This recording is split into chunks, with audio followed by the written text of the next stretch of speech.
નામ? અમિત ખાન. અમિતભાઈ, શું આખી મેટર લઈને શેના માટે કોર્પોરેશન આવ્યા છે? અમે 2018માં રહેવા આવ્યા હતા. 2018થી લઈને અત્યાર સુધીનો વેરો અમારી માટે 19 લાખ રૂપિયા નાખ્યો છે.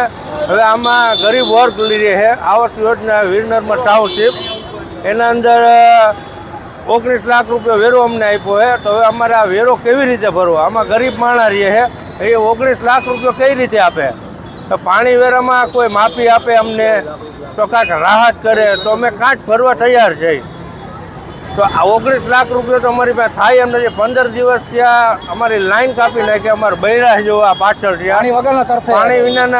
પાણી વિનાના બૈરા બેડા લઈને આમથી આમ જાય છે. પાણી હાટું જાય. અમારો બોર છે, બોરે બંધ છે. હવે બોરનો મેં મેન્ટેન નથી કરી શકતા. સાડા 19 લાખ રૂપિયા અમે કેવી રીતે ભરીએ? કેટલા સમયનો વેરો આપ્યો છે અને કેટલા પ્લેટ? 2018થી અત્યાર સુધીનો વેરો આપ્યો અમે